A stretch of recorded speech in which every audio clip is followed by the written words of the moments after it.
नमस्कार, आप देख रहे हैं देश का number 1 news channel news 18 India और मैं हूं आपके साथ अंकिता दुबे। और इस वक्त हम मौजूद हैं ग्रेटर नोएडा के रबुपुरा गांव में। जी हां, ये वही गांव है जहां पाकिस्तान से आई सीमा हैदर रहा करती थी। अपनी मोहब्बत की खातिर दावा किया जा रहा है। दरअसल हुआ यूं कि प्यार, इकरार, उसके बाद मोहब्बत सरहद के इस पार से उस पार। दरअसल पाकिस्तान की सीमा हैदर जब मोहब्बत की खातिर हिंदुस्तान में आई तो बड़ी वाहवाही हुई, बड़ा चर्चाओं का ये विषय रहा। लेकिन उसके बाद जिस तरीके से तथ्य सामने आने लगे, जिस तरीके से फैक्ट सामने आने लगे, वो सवालों के घेरे में घिरती चली गई और उसके बाद उन पर कसने लगा जांच एजेंसियों का शिकंजा। उनसे लंबी पूछताछ हुई और पूछताछ के बाद जो तमाम सवाल थे कि वो आखिर क्या वाकई मोहब्बत के लिए यहाँ पर आई हैं या मोहब्बत की आड़ में कोई साजिश है जो कि वो अंजाम देना चाहती हैं। कहीं वो पाकिस्तान की जासूस तो नहीं, कहीं ऐसा तो नहीं कि वो पाकिस्तानी सेना की भेजी हुई कोई कठपुतली हो जो कि सेना के इशारे पर यहाँ पर किसी बड़ी साजिश को अंजाम देना चाहती हूँ। ये तमाम सवाल हैं, लेकिन इन सवालों के बीच में आखिर वो तमाम सबूत कहाँ हैं जो उन्होंने मिटाने की कोशिश की है? क्या जानबूझ के मिटाने की कोशिश की गई है? लेकिन इस बीच आपको बताएं, सीमा हैदर से जुड़ी एक और बड़ी अपडेट सामने आ रही है। और अपडेट ये है कि जब सीमा हैदर नेपाल से भारत के जरिए घुसी थी तो कोई तीसरा शख्स भी था जिसने सीमा हैदर की मदद की थी। ये बड़ी अपडेट इस वक्त की सामने आ रही है। नेपाल से भारत आने के सीमा हैदर को लेकर बड़े दावे किए जा रहे हैं और इस बड़े दावे के बीच में हम आपको बताएं कि एक और ऐसा शख्स था।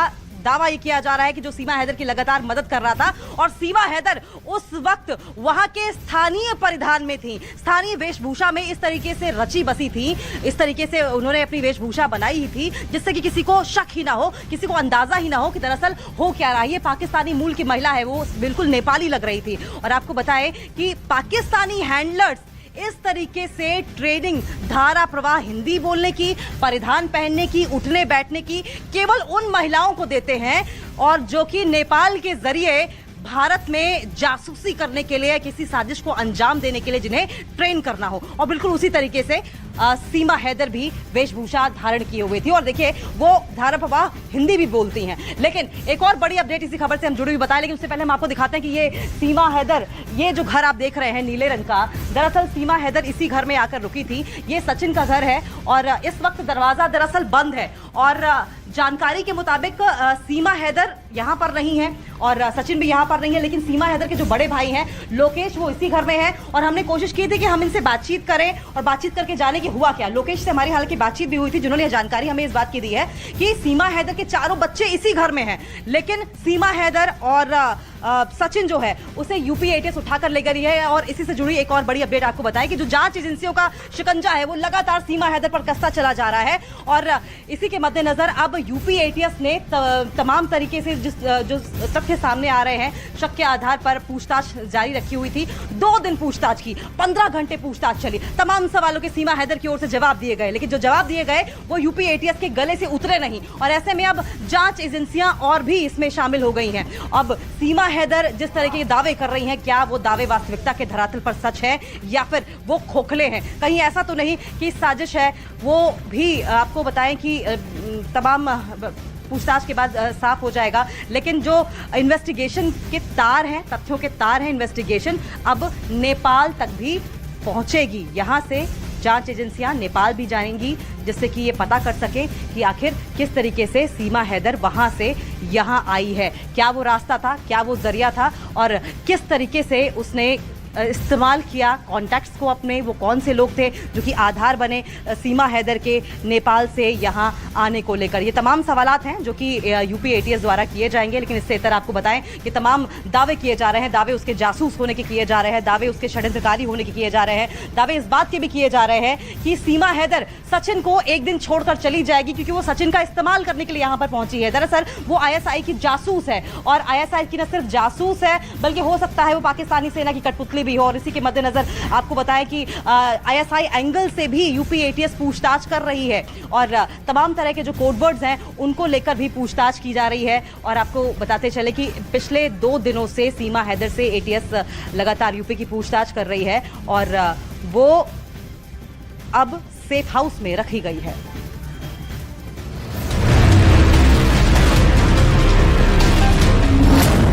सीमा हैदर पर सस्पेंस बरकरार। सीमा हैदर ने क्यों बोला झूठ? सीमा की नेपाल वाली थ्योरी में कितना दम? सीमा के मकान मालिक का बड़ा दावा। क्या झूठ बोलकर सचिन ने लिया कमरा? सीधे सचिन के घर क्यों नहीं गई सीमा? पाकिस्तान से दुबई और फिर नेपाल के रास्ते हिंदुस्तान की सीमा में दाखिल होने वाली सीमा गुलाम हैदर को लेकर एक बड़ा और चौंकाने वाला सच सामने आया है। सीमा हैदर नेपाल से 13 मई को ग्रेटर नोएडा पहुंची थी, लेकिन सीमा हैदर सीधे सचिन मीणा के घर नहीं गईं। 1.5 महीने का वक्त सीमा ने किराए के कमरे में बिताया। जिस मकान में सचिन ने सीमा और उसके 4 बच्चों के रहने का इंतजाम किया था, उस मकान के मालिक ने जो कहा वो हैरान करने वाला है। मकान मालिक के मुताबिक सचिन ने झूठ बोलकर कमरा किराए पर लिया था। सचिन ने कहा था कि उसने सीमा से कोर्ट मैरिज की है। सचिन गांव का ही रहने वाला था, इसीलिए मकान मालिक को उस पर शक नहीं हुआ। लेकिन जब 1.5 महीने बाद पुलिस सीमा और सचिन की तलाश में आई, उनके घर पहुंची तो मकान मालिक के होश वाख्ता हो गए। मैं शक तो था, लेकिन ये नहीं था कि ये जो पाकिस्तान से हो सकती है। मुझे ये तो था कि इसने जो है शादी करी है, कोर्ट मैरिज करी है, इसके जो है बताया था उसने कि ये इसके माँ बाप तो है नहीं।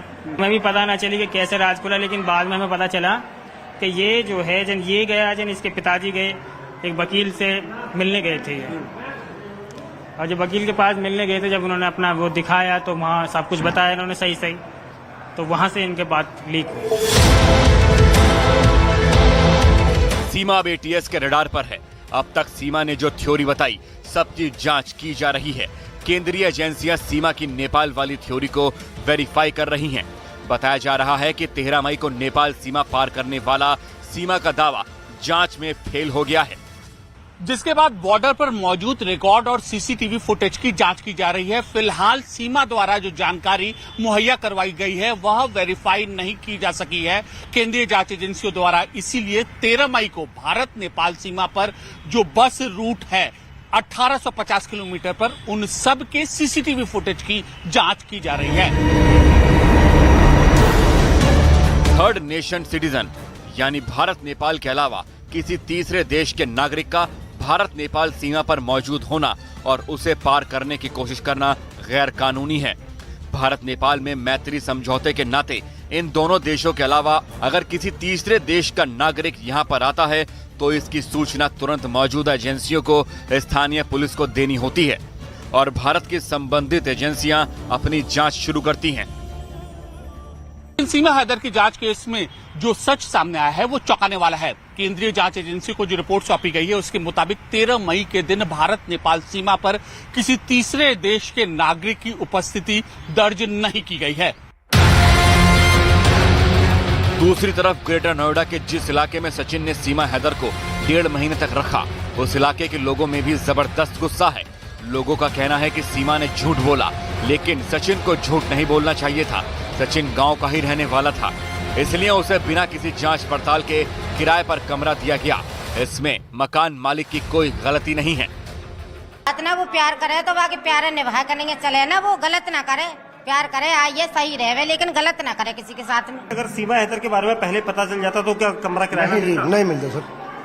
फिर नहीं देते? नहीं सर, अच्छा नहीं मिलता सर, क्योंकि वो तो लड़का इसलिए आया कि डेली आवे जावे तो सब, जैसे मुझे इन्हें पता है कि ये अपने चाचा के बालक है, इसलिए मिल गया। पाकिस्तान की थी तो उसने झूठ बोला कि मैं हिंदुस्तान की हूँ या वहाँ के, वो तो यहीं का था, उसे तो झूठ नहीं बोलना था लड़के को।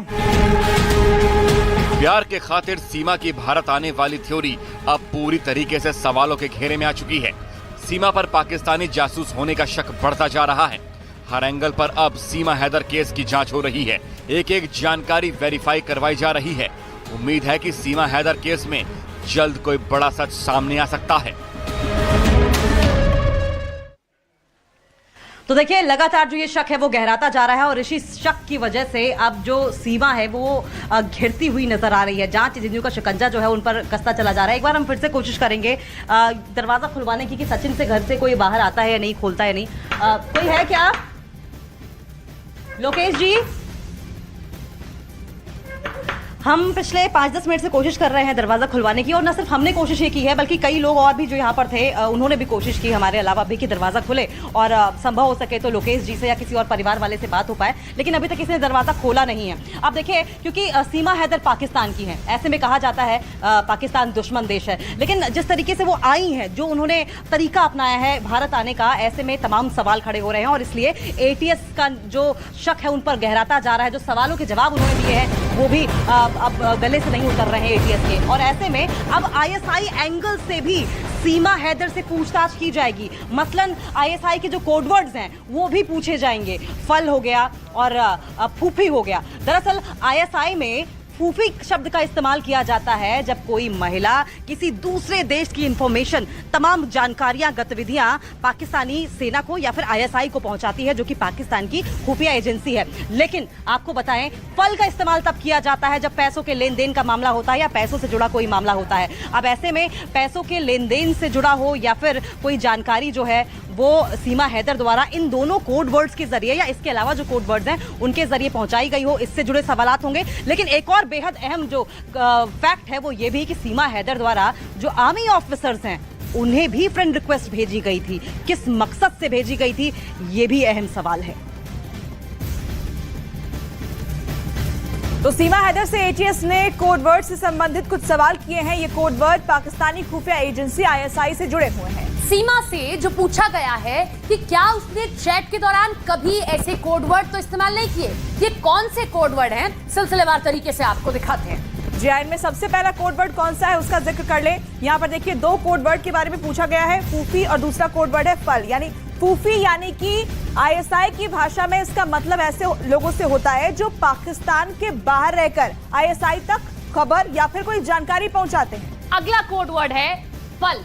फल का मतलब है कि रुपयों के लिए ये कोडवर्ड इस्तेमाल होता है। फल का इस्तेमाल जहां हो रहा है, इसका मतलब ये कि कोई रुपयों से संबंधित बातचीत सबके बीच में हो रही है। तो ये दो कोडवर्ड का इस्तेमाल लगातार किया जा रहा था जब बातचीत की जा रही है। ये सवाल गहराता जा रहा है। तो यही सवाल सीमा से भी पूछा गया है कि क्या सीमा ने इन दोनों में से किसी कोड वर्ड का इस्तेमाल किया है, क्योंकि अब ये पूरा जो मामला है वो पेचीदा होता चला जा रहा है। और ऐसे में फूफी और फल, ये दो ऐसे कोड वर्ड जिनका इस्तेमाल पाकिस्तान के लिए होता है, आईएसआई के लिए होता है, जानकारी पहुंचाने के लिए होता है, वो सवाल सीमा से किए गए हैं। किया गया या नहीं किया गया ये तो सवाल है ही, लेकिन इससे बड़ा सवाल ये भी है कि अगर उन्हें भारत ही आना था तो उन्होंने नेपाल को क्यों चुना? किस मकसद से सीमा हैदर ने नेपाल का रुख किया? क्या नेपाल के जरिए वो जानती थी कि आसानी से भारत में, हिंदुस्तान में एंट्री ली जा सकती है, इसीलिए उसने नेपाल को चुना? क्या नेपाल में उसके कनेक्शंस पहले ही थे या फिर भारत आने की मंशा से उसने बाद में नेपाल में कनेक्शंस बनाए हैं? उसने किन लोगों का इस्तेमाल किया, किन लोगों के कनेक्शंस को इस्तेमाल किया? कौन सा वो जरिया था जिससे वो हिंदुस्तान आई? कौन सा वो रूट मैप था जो उसने यूज किया हिंदुस्तान आने के लिए? कौन सा होटल था जहां पर वो अपने चारों बच्चों के साथ रुकी? वो होटल किसने कराया, किसने उसकी मदद की? क्या कोई थर्ड पर्सन भी इसमें इन्वॉल्व था? ये तमाम सवालात तो हैं ही, लेकिन बड़ा सवाल यही है कि नेपाल का ही इस्तेमाल क्यों किया गया? नेपाल ही सीमा हैदर ने क्यों चुना है? लेकिन उससे बड़ा सवाल ये है कि अगर लिंक्स नेपाल में हैं तो वो भी खंगाले जाने चाहिए। और इसी के मद्देनजर जो तमाम हिंदुस्तानी जांच एजेंसियां हैं वो अपने तार वहां पर भी खंगालेंगी, जानने की कोशिश करेंगी कि सीमा हैदर का जो पूरा ये रोड मैप था और जो पूरा एक्शन प्लान था, क्या नेपाल के जरिए भी ऑपरेट हो रहा था?